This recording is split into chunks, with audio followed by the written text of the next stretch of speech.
What's going on, everybody, and welcome to another video. So today I want to do a quick one on some of my favorite books and some of the books I think are the best for younger people. It doesn't have to be younger people, but just some of the ones I found pretty useful in my young life, so to speak. So these are all my books here. I pretty much read every single one of them just about, and I picked out a couple of my favorites here. So Power of the Now, The Alchemist, and Ask and It Is Given. A lot of good ones here still that don't want to, discredit, but these are some of my favorites, and also I have a good amount on audiobooks as well. If we can see if we can just pull it up. So my library. So these are some of the audiobooks ones I have as well.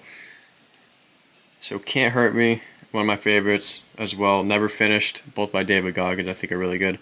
These are a lot of trading psychology stuff. If you're not really into that, it's not as important. The Subtle Art of Not Giving a Fuck is a really good one as well. But we're gonna focus on the hard copies for today. So hopping into that. Oh, and here we are with the first one, The Power of the Now. So I like this one just because it's a good read of getting yourself more grounded in the moment. It's very easy to get kind of anxious and all over the place and thinking about, what's going to happen a year from now, a month from now, whatever, what happened, yesterday, or what mistakes you made before. And it just kind of takes you out of the present.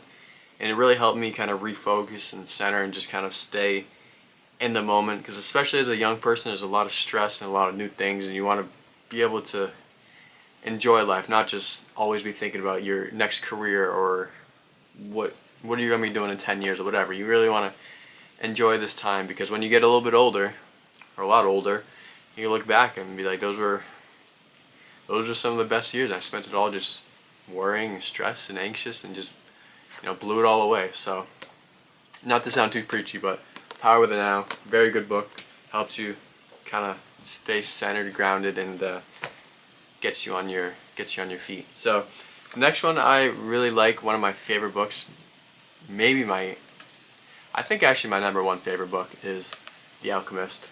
So this one, a little bit different depending on what type of career you do, but it goes over like in a story format of the journey of an entrepreneur.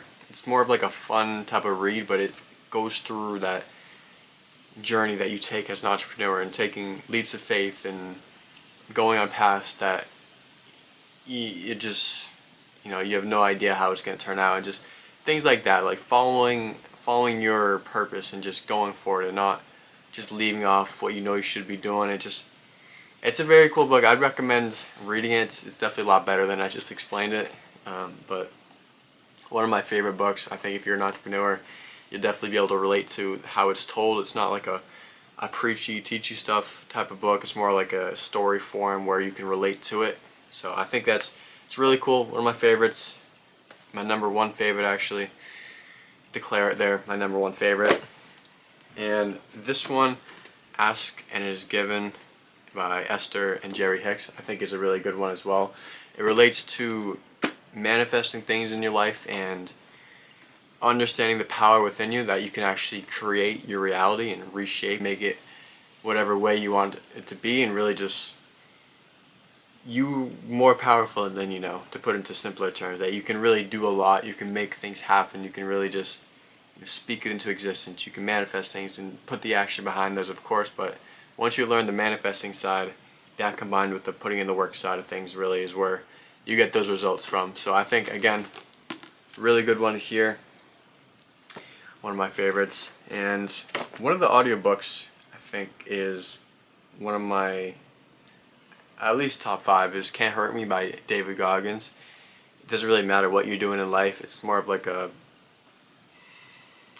self-help type of book, but it's his story, and I'd recommend the audiobook. You can get the regular, but I think the audiobook's a lot better because he kind of talks through it when they're doing the reading. He does like a podcast type of deal with it, so you get a little extra actual talking from him. So I think it's a little bit better that way. But basically, he talks about his life, about his story, what he had to overcome. He's a Navy SEAL. He's done a ton, and it came from very little, and he made a lot out of himself. So I think that's something that a lot of people can relate to in terms of just not having the most best situations or whatever it is, and still wanting to do great things in life and feeling like that might be a difficult thing, or maybe that's just, you know, impossible for you to do that because I didn't have this or that person had that and I didn't have that. But I think when you kind of get that show from someone who's so deep below in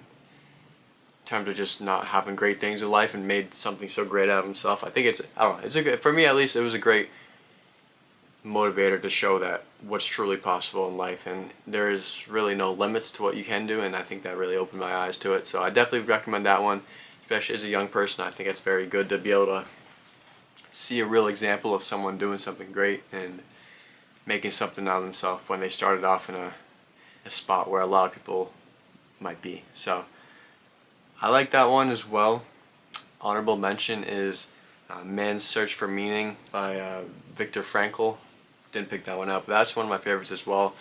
Goes over his time in the Nazi concentration camps. It just kind of discusses his experience with it, and it just basically describes how no matter what situation you're in, the one thing you can always control is yourself and how you react. And obviously it's taken to a very extreme level. I don't think a lot of us have or gonna ever really have to deal with, hopefully, with conditions of a concentration camp, but just like everyday things where we get stressed out of, you know, traffic or whatever it is, little things that seem little compared to something big like that, where it just, you know, everything just seems over and just, you know, you can't control your emotions, whatever. It kind of describes that no matter how bad life gets, the one thing you can always control is how you react and your perspective on the thing. And that is what really helped him survive through it and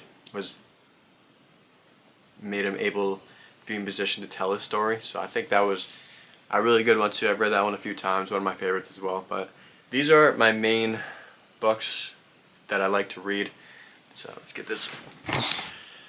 And I think that's a great place to start. I think there's no real limit to how many books you can read or what books to read. I think they're all gonna have something you can learn out of it, even if it's just something that maybe you don't like. But I think reading is great. I don't really love reading, but I think it's pretty beneficial to do so. I mean, even if it's just like 10 pages a day, which is what I'm doing now. I don't love the reading, but you see what I'm doing right now is this one, Marcus Aurelius Meditations. Super confusing book, just tough. It's a tough read. It's got some good spots, but it's a little bit of a tough read. But again, just forcing yourself to do stuff like that, you'll get a lot out of it, but you also be doing something beneficial that you might not want to do, which is a good thing in and of itself. You grow, you develop, and I think that's one of the best ways and one of the best things to do, especially when you're young. Just build those good habits. So I can end it off here. Someone wants to say hello. What do you want to say, Teddy? Say hi to the camera. But cool. Gonna end it off here. Appreciate you guys all for coming. Remember to live for the now. I'll see you in the next one. Peace.